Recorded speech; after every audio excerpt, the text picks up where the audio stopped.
The Nevada desert stretched endlessly in all directions, its sun-baked earth hiding secrets beneath layers of sand and stone.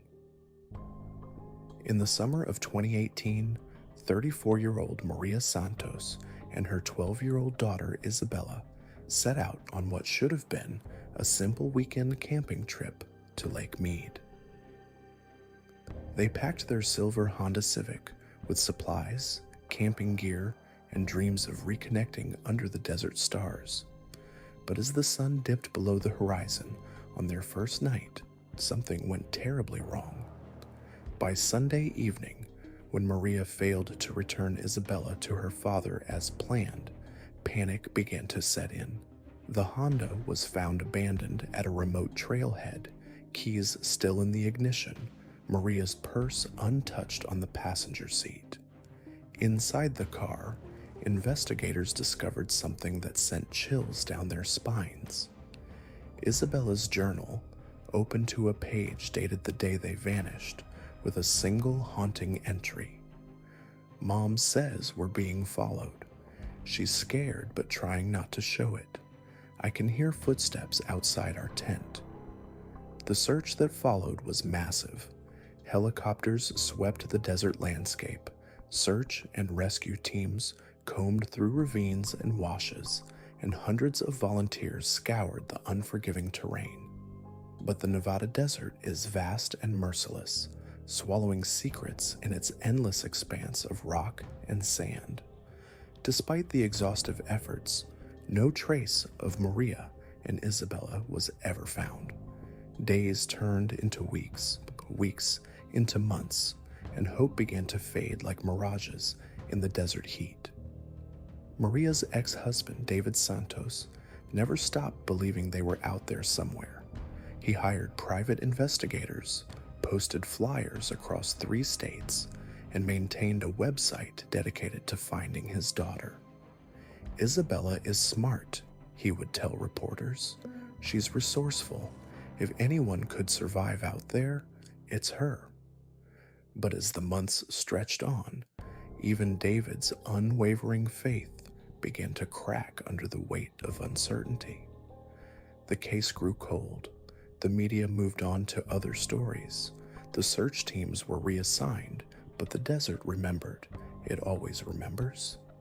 And 6 years later, on a scorching July afternoon in 2024, that memory would finally surface in the most unexpected way.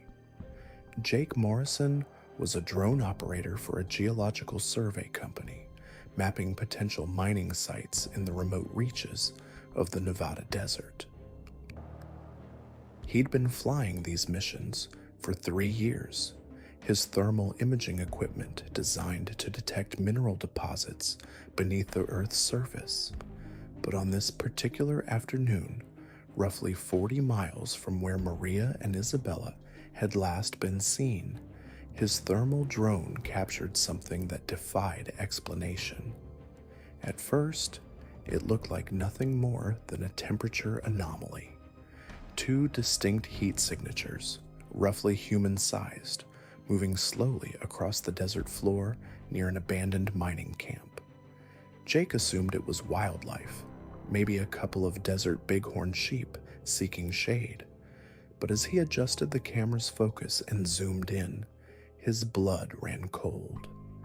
The heat signatures weren't animals. They were human figures, one taller than the other, walking deliberately toward a cluster of dilapidated buildings.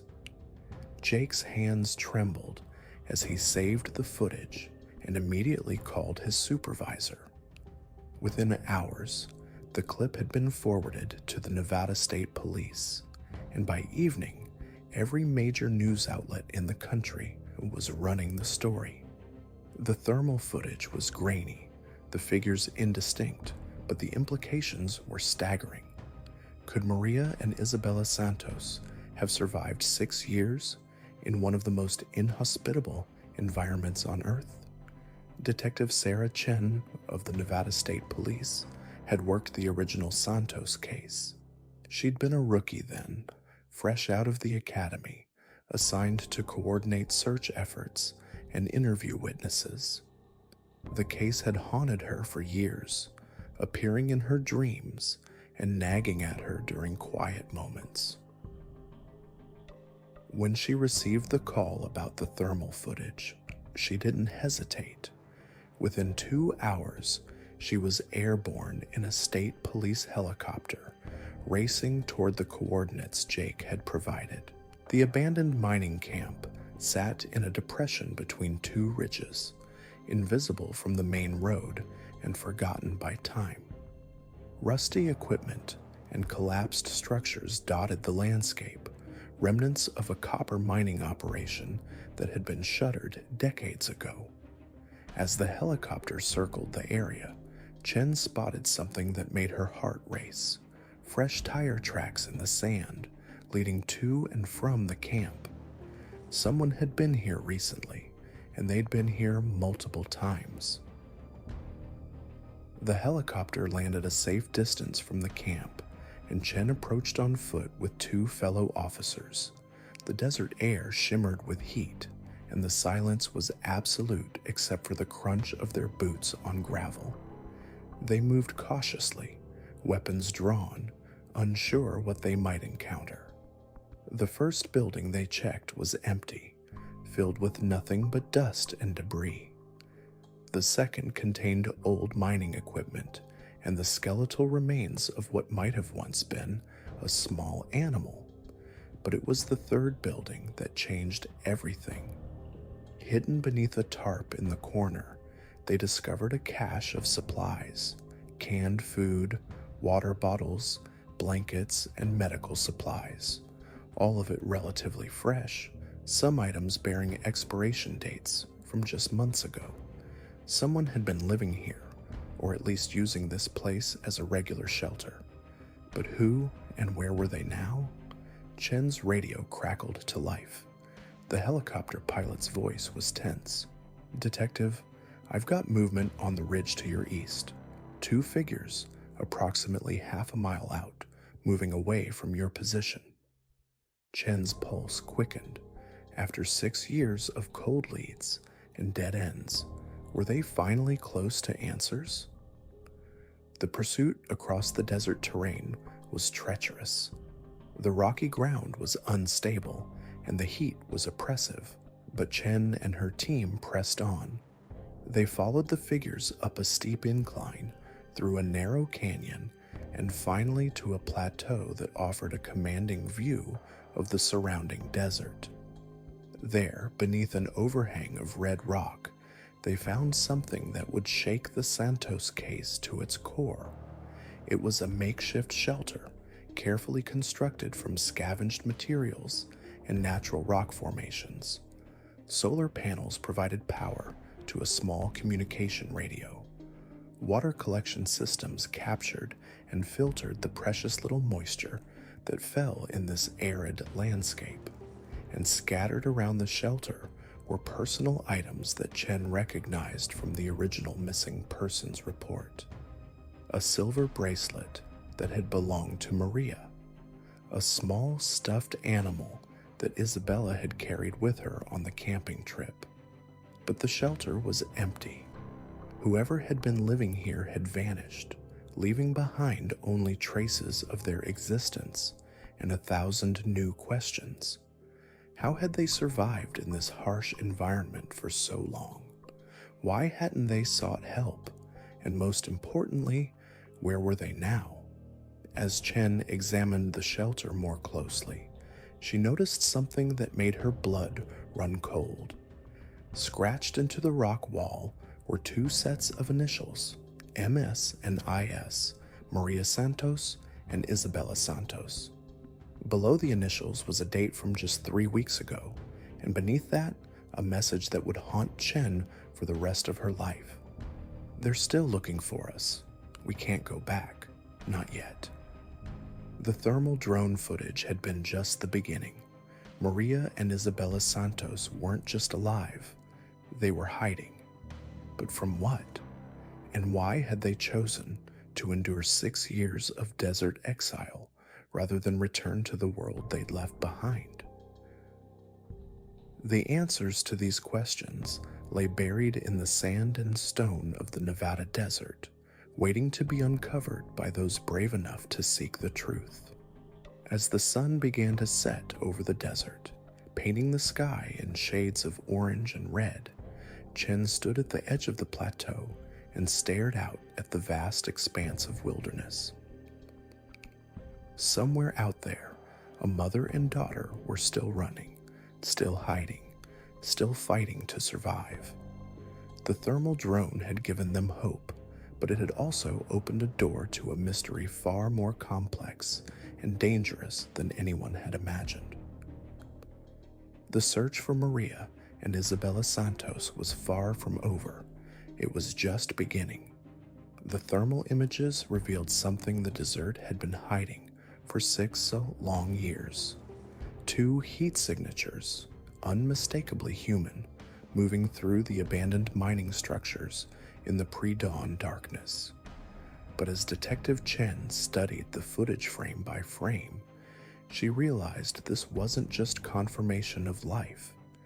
It was evidence of something far more complex and troubling than anyone had imagined. The drone operator, Marcus Webb, had been testing new equipment when his thermal camera picked up the anomalous readings. He'd been scanning the area for illegal mining operations, a routine survey that should have yielded nothing but empty desert and scattered wildlife. Instead, at precisely 4:17 a.m., his screen lit up with 2 distinct heat signatures near the old copper mine, moving with purpose through terrain that should have been uninhabitable. Webb immediately contacted the authorities, but by the time the first response team arrived at sunrise, the figures had vanished. All that remained were fresh footprints in the sand, leading away from the mining camp toward a series of natural caves carved into the canyon walls. The prints were small and consistent with a woman and child, but what struck Chen most was their condition.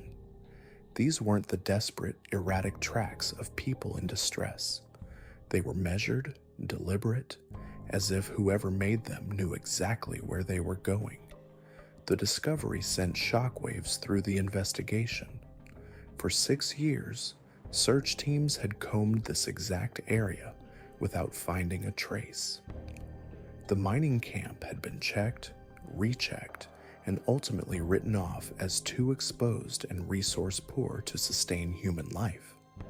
Yet here was proof that someone had not only survived in this harsh environment, but had been actively avoiding detection all this time. Chen assembled a specialized team for the follow-up investigation. Unlike the massive search efforts of 2018, this would be a small, tactical operation designed to gather intelligence without alerting whoever was hiding in the desert.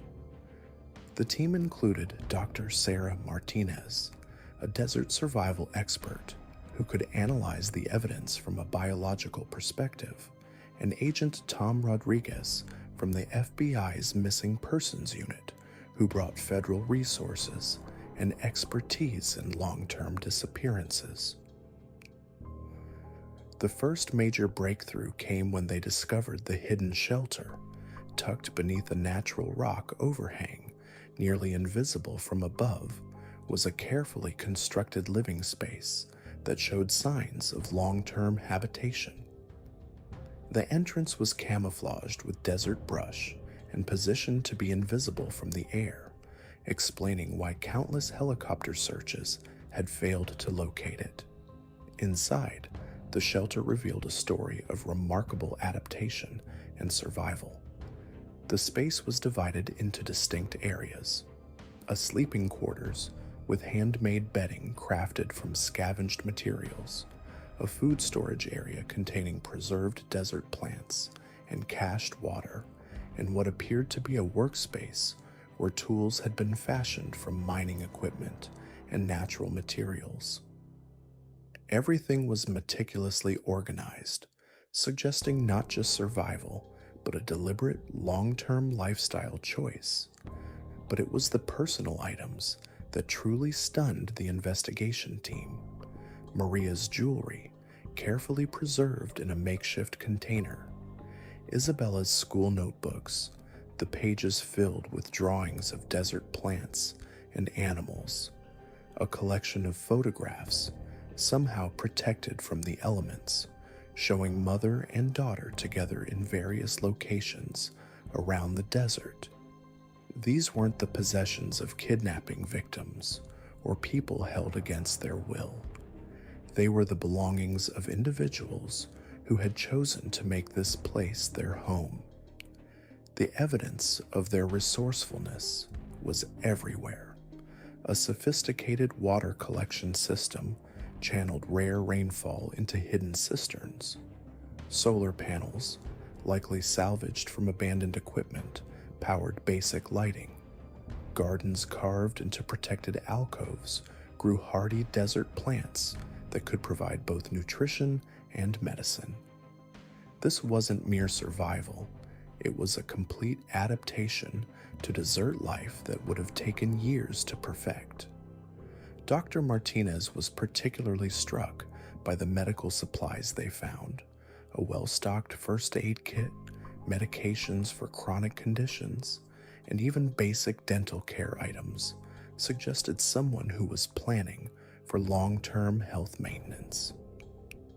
The presence of children's clothes in various sizes indicated that Isabella had been growing up in this environment, her needs anticipated and provided for over the years. The investigation team also discovered something that fundamentally changed their understanding of the case. Hidden beneath the main shelter was a second, smaller space that appeared to be a communications center. Inside, they found a shortwave radio, maps of the surrounding area marked with various symbols, and most significantly, a logbook detailing movements and activities going back several years. The logbook entries, written in Maria's distinctive handwriting, painted a picture of a woman who was not just surviving, but actively monitoring the outside world. She had been tracking search efforts, noting the presence of helicopters and ground teams, and carefully planning her movements to avoid detection. The entries revealed an intimate knowledge of the search patterns and a sophisticated understanding of how to remain hidden. More disturbing were the references to other people. The logbook mentioned visitors and contacts, suggesting that Maria and Isabella weren't completely isolated. Someone had been helping them, providing supplies and information about the ongoing investigation. The identity of these accomplices remained unclear, but their existence implied a network of support that had enabled the extended disappearance. Agent Rodriguez focused on the communications equipment, trying to trace any signals or contacts that might lead to the support network. The radio was an older model, difficult to track, but it was clearly functional and had been used recently. Frequency logs showed regular contact with unknown parties using what appeared to be coded language that would be meaningless to casual listeners. The team also found evidence of sophisticated surveillance capabilities.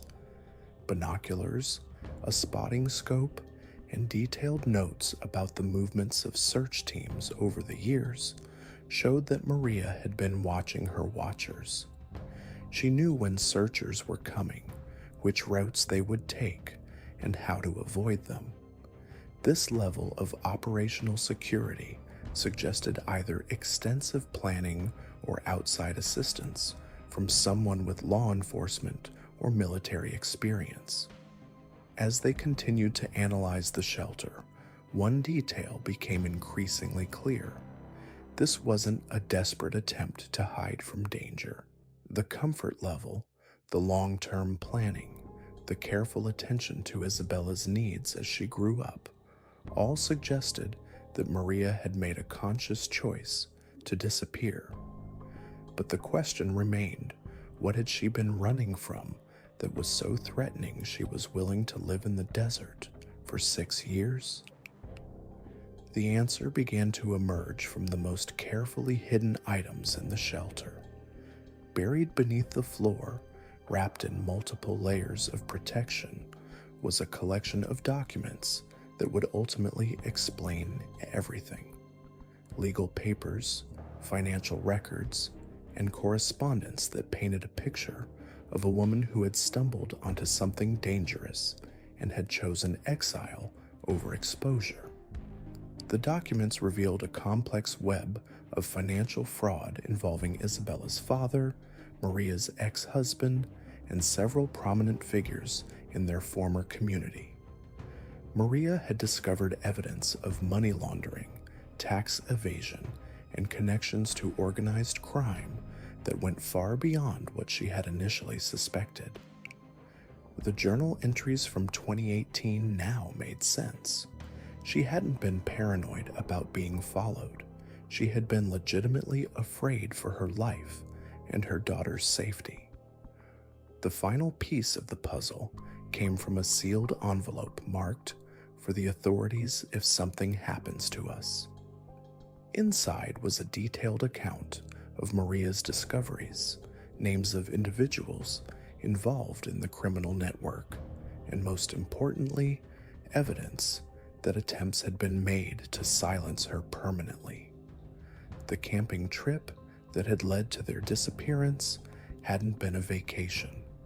It had been an escape plan, executed when Maria realized that staying in their normal life would likely result in their deaths. Detective Chen stood in the hidden shelter, surrounded by evidence of 6 years of careful survival, and realized that the case she thought she was solving was actually much larger than a simple missing persons investigation. Maria Santos hadn't just vanished into the desert.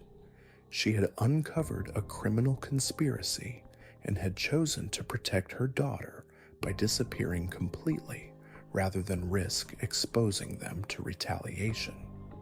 The thermal drone footage that had started this latest phase of the investigation represented a turning point.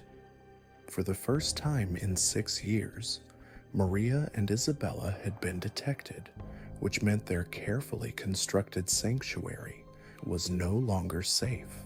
The question now wasn't whether they could be found, but whether they could be protected from the forces that had driven them into exile in the first place. As the sun set over the Nevada desert, painting the landscape in shades of gold and crimson, Chen knew that the real investigation was just beginning. Finding Maria and Isabella would be only the first step. The larger challenge would be dismantling the criminal network that had forced them into hiding and ensuring that mother and daughter could finally return to the world they had been forced to leave behind. The breakthrough came when Detective Alvarez received a phone call that would change everything. Maria Santos, now using the name Catherine Miller, had been watching the news coverage of the abandoned mining camp discovery. After years of careful hiding, she made the decision that would finally bring her story to light. "I need to tell you the truth," she said quietly into the phone, her voice carrying the weight of 6 years of fear and survival. "Isabella and I are alive, but we're not safe yet." Within hours, Alvarez was sitting across from Maria in a secure location, listening to a story that was both more complex and more terrifying than anything they had imagined. The financial fraud Maria had discovered wasn't just about embezzlement or money laundering. It was a sophisticated network that reached into government contracts, international arms dealing, and human trafficking operations that generated millions of dollars annually. They weren't just stealing money, Maria explained, her hands shaking as she held a thick folder of documents. They were facilitating weapons sales to foreign buyers, using legitimate businesses as fronts. When I started noticing the discrepancies in the accounting, I thought it was just corporate fraud. But then I found the shipping manifests, the coded communications, the offshore accounts. The criminal network had tentacles that reached far beyond what anyone had suspected. Maria's former employer, a logistics company that handled government contracts, was serving as a hub for illegal arms transfers. The sophisticated financial structures she had uncovered were designed to hide payments for weapons that were being sold to buyers in conflict zones around the world. When they realized I had figured it out, they tried to buy my silence first. Maria continued. They offered me money, promotions, even threatened to frame me for the crimes I had discovered. But when I refused to cooperate, they made it clear that Isabella and I would disappear permanently if I didn't keep quiet. The camping trip had been their escape plan, but the criminal network had anticipated their move. Maria had been forced to stage their disappearance, using her knowledge of wilderness survival and her brother's military training to create a believable scenario while actually fleeing to safety. We never crashed, she admitted. We staged the abandoned campsite, scattered our belongings, and made it look like we had gotten lost. But we were actually following a planned route to a safe house that my brother had prepared years earlier. The underground shelter that had been discovered was just one of several locations where Maria and Isabella had lived over the past 6 years. They had moved frequently, always staying ahead of the network's attempts to locate them. The sophisticated survival adaptations weren't just about hiding from search parties.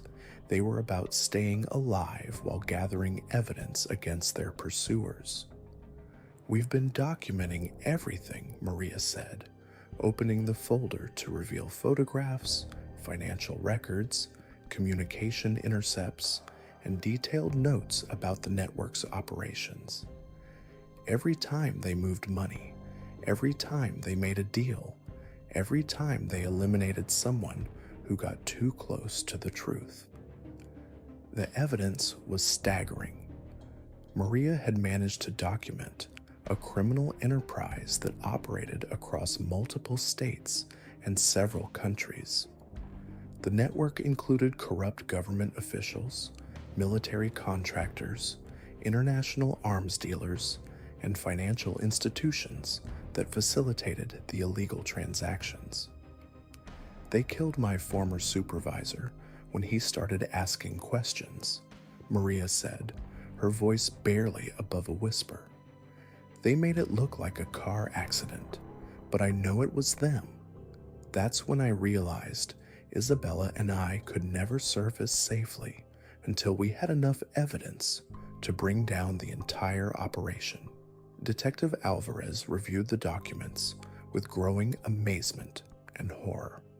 The scope of the criminal network was unprecedented, involving hundreds of millions of dollars in illegal arms sales and reaching into the highest levels of government and military contracting.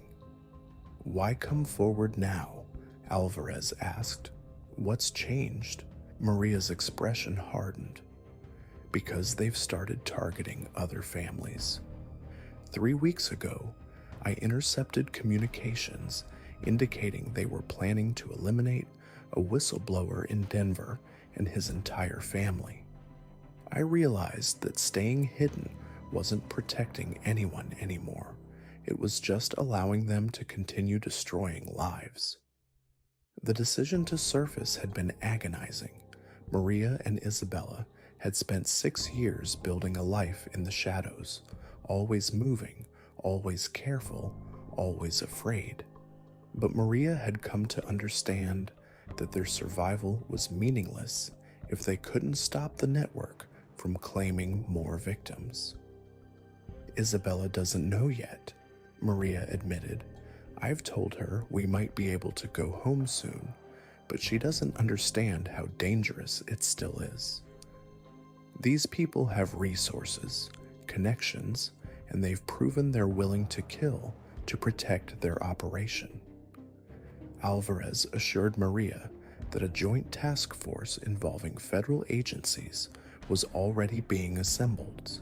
The evidence she had provided would be the foundation for a massive investigation that would take down the entire network.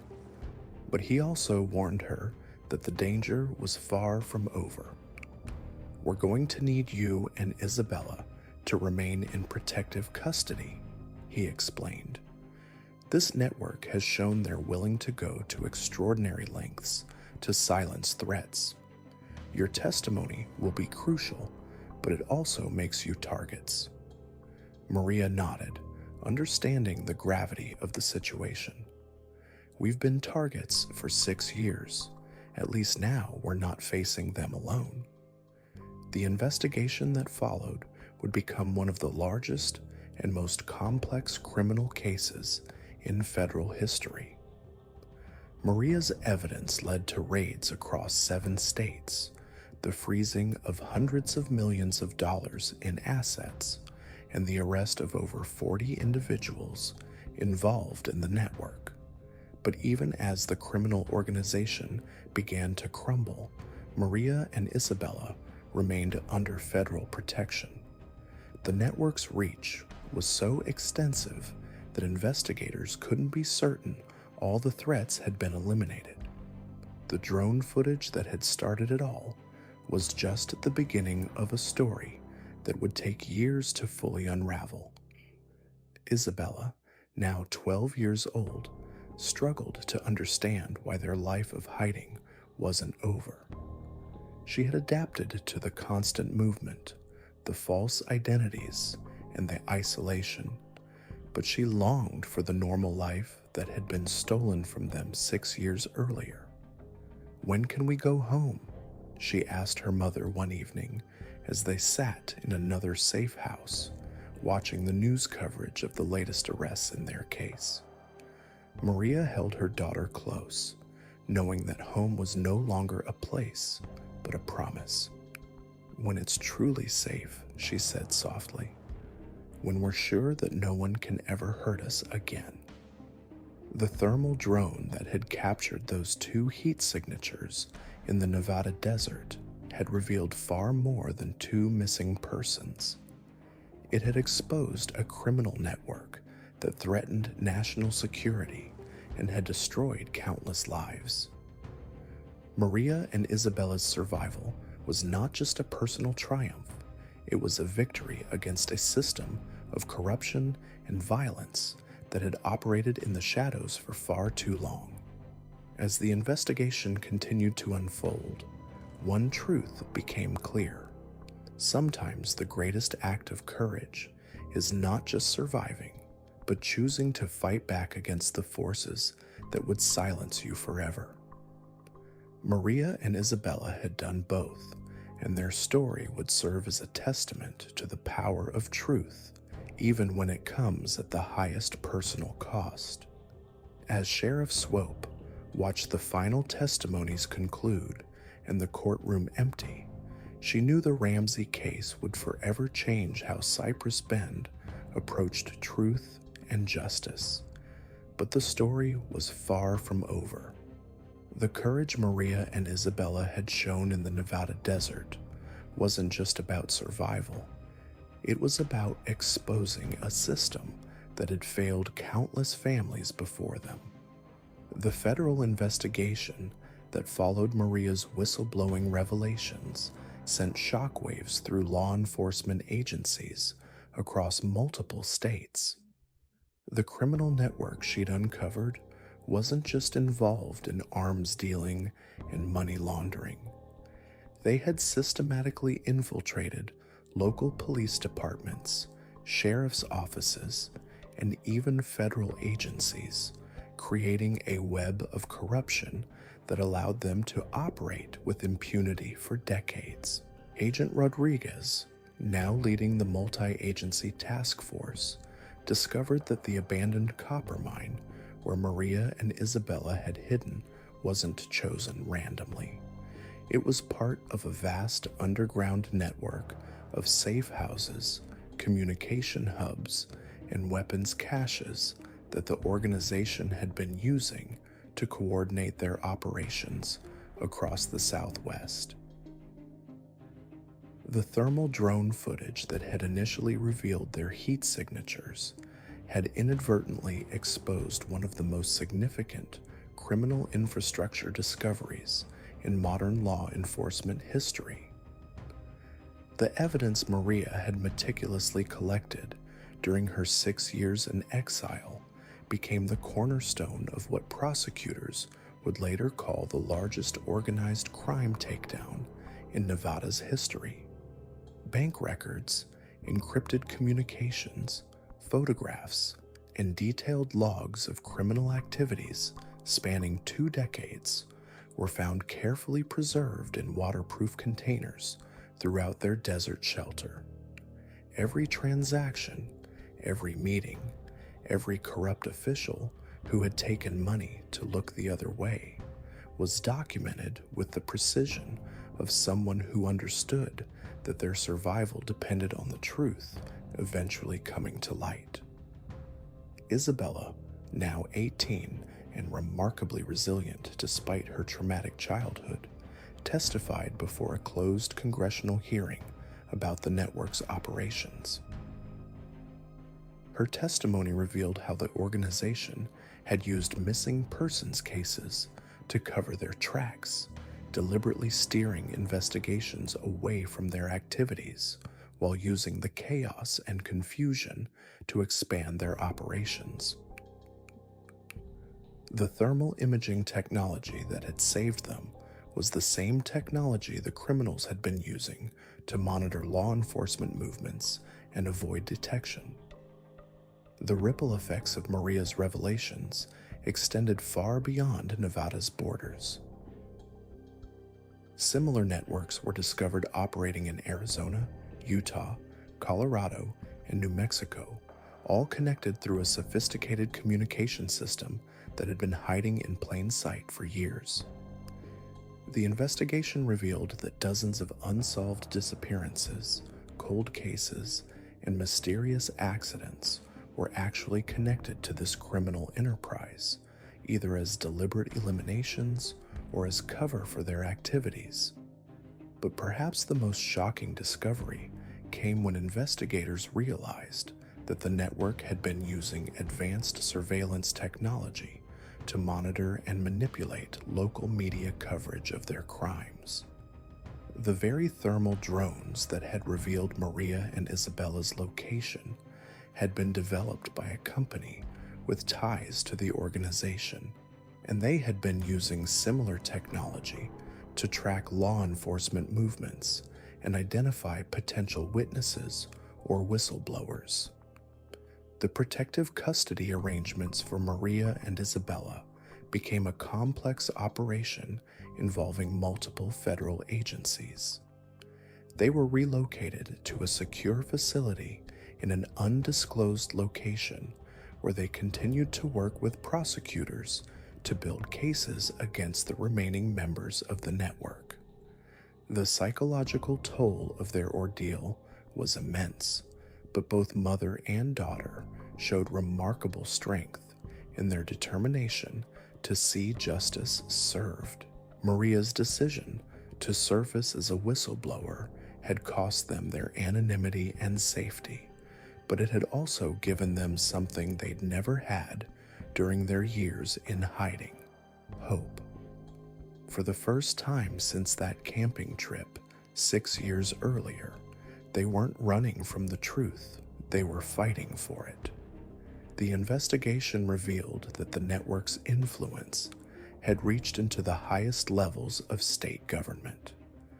3 sitting state legislators, 2 federal judges, and dozens of local officials were implicated in the conspiracy.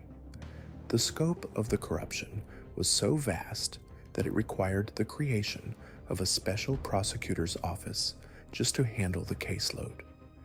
As the trials began, Maria and Isabella's story became a symbol of resistance against systematic corruption.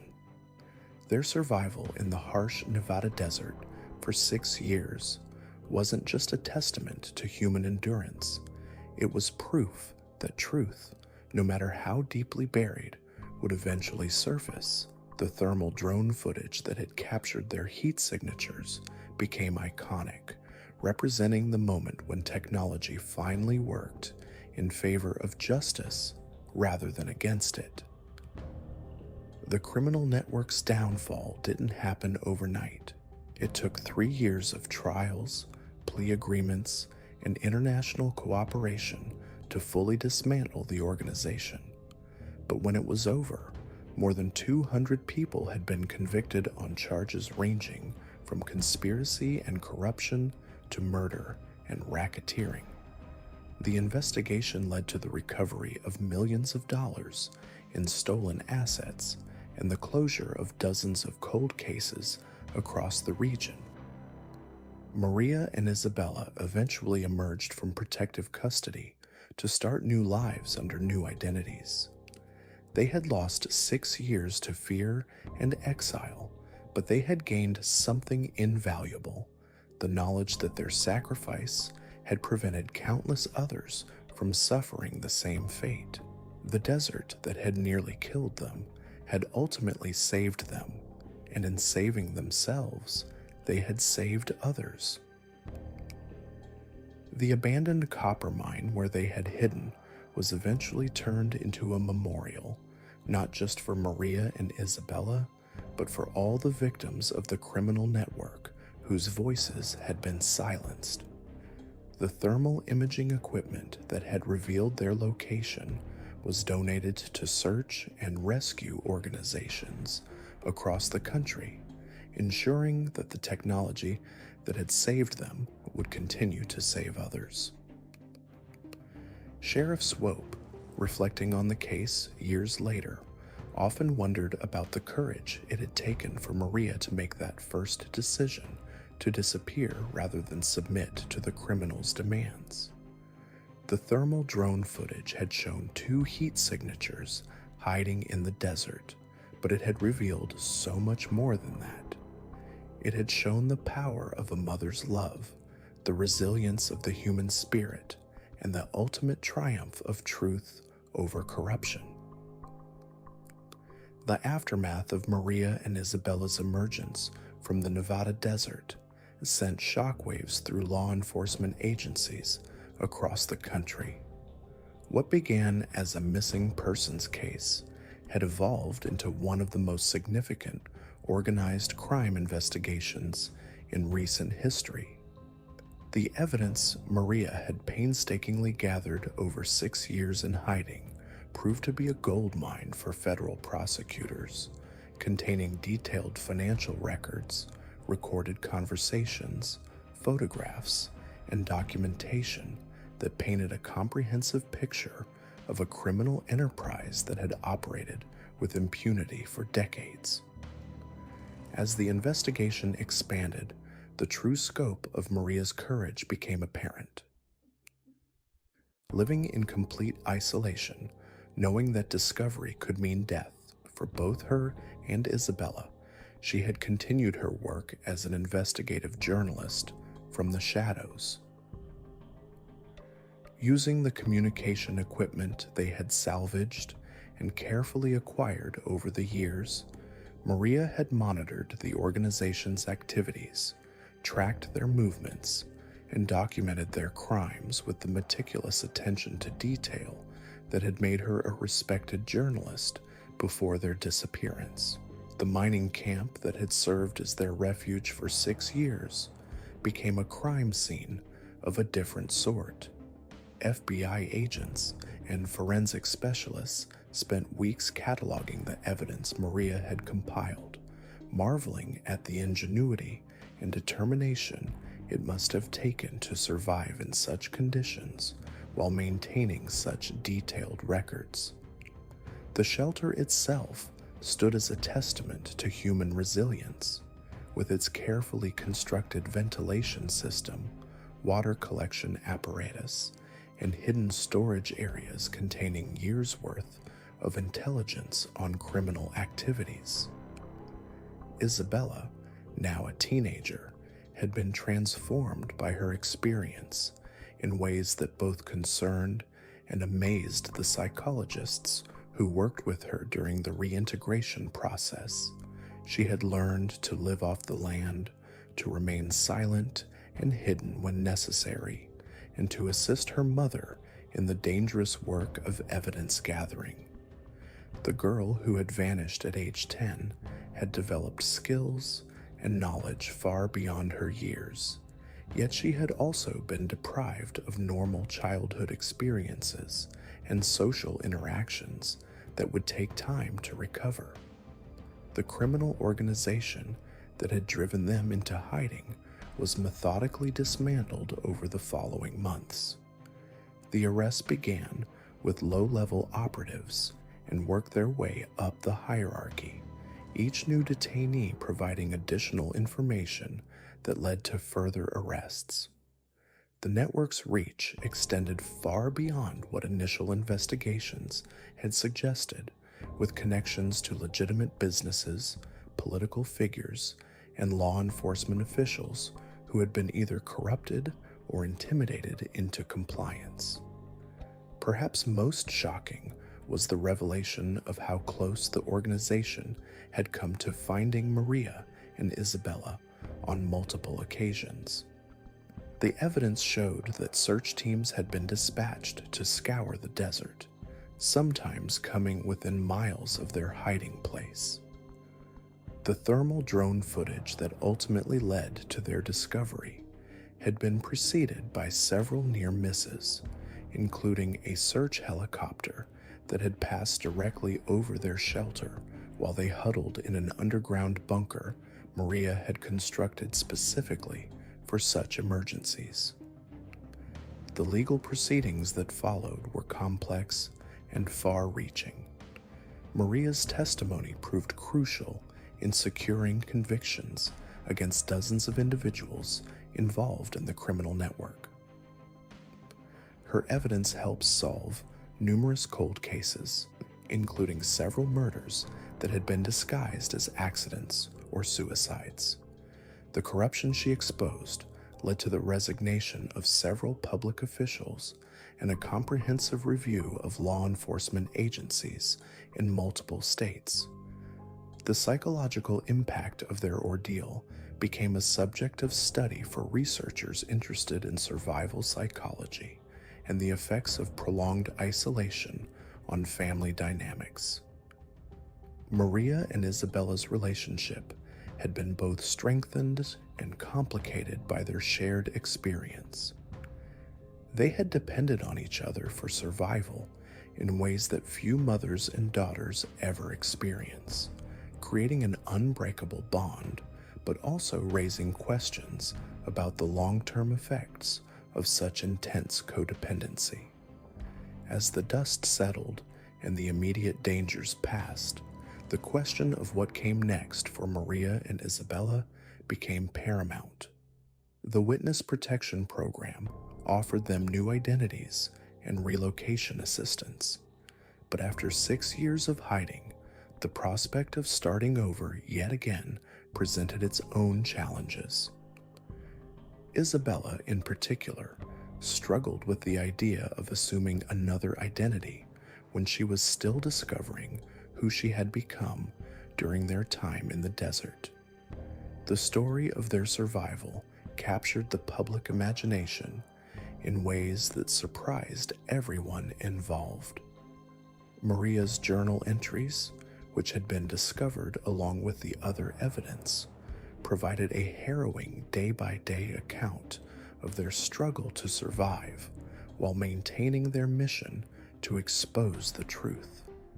The entries revealed moments of despair and hope, times when they nearly gave up, and times when their determination was renewed by evidence of the organization's continued crimes.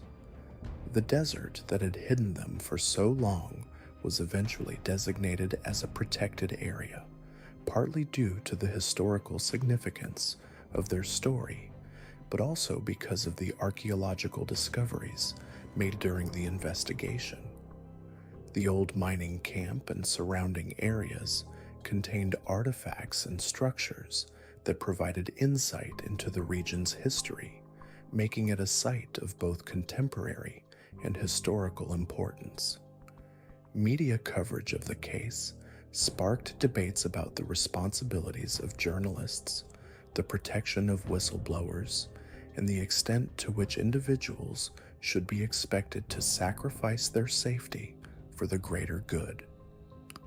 Maria's decision to stage their disappearance rather than seek protection through official channels highlighted the limitations of existing systems and led to reforms in how law enforcement agencies handle cases involving organized crime and witness protection. The financial cost of their ordeal was substantial, not only in terms of the resources devoted to the search and investigation, but also in the personal toll on Maria and Isabella. Years of living in primitive conditions had affected their health, and the psychological trauma of their experience required ongoing treatment. A victim compensation fund was established to help cover their medical expenses and provide support for their reintegration into society. As their story came to light, Maria and Isabella found themselves reluctant celebrities, their experience serving as inspiration for others facing seemingly impossible circumstances. They received letters from around the world, from people who had been inspired by their courage and determination. Yet they also faced criticism from those who questioned Maria's decision to involve her daughter in such a dangerous situation, raising difficult questions about parental responsibility and the ethics of her choices. The Nevada desert, which had been the site of their disappearance and the stage for their remarkable survival story, became a symbol of both isolation and resilience. The harsh landscape that had nearly claimed their lives had also protected them, providing the cover they needed to survive and continue their work. Their story added a new chapter to the desert's long history of human struggle and survival. Today, Maria and Isabella Santos remain under federal protection, their new identities carefully guarded as investigations continue to unfold across multiple continents. The evidence they collected during their 6 years in hiding has become the foundation for what prosecutors call the most significant organized crime takedown in recent history. Over 200 arrests have been made, with trials still ongoing in 17 countries. The Nevada desert shelter where they survived has been preserved as evidence, but it stands as something far more profound than a crime scene. It represents the extraordinary lengths a mother will go to protect her child, and the courage required to stand against seemingly insurmountable corruption. The meticulous planning, the years of isolation, the constant fear they lived with, all led to this moment of justice. Isabella, now 21, has expressed her desire to study law enforcement, inspired by her mother's determination to expose the truth. Maria continues to work closely with federal investigators, her intimate knowledge of the criminal network proving invaluable in dismantling remaining cells. The thermal drone footage that first revealed their presence has been analyzed countless times, but it represents more than just a technological breakthrough. It captured the moment when two people who had sacrificed everything for justice were finally ready to reclaim their lives. Their story reminds us that sometimes the most extraordinary acts of courage happen in complete silence, in the shadows of abandoned places, where ordinary people make extraordinary choices. The Santos family's ordeal may have begun with a disappearance that shocked a community, but it ended with revelations that changed the world. In the harsh Nevada desert, they found not just survival, but the strength to fight back against corruption itself.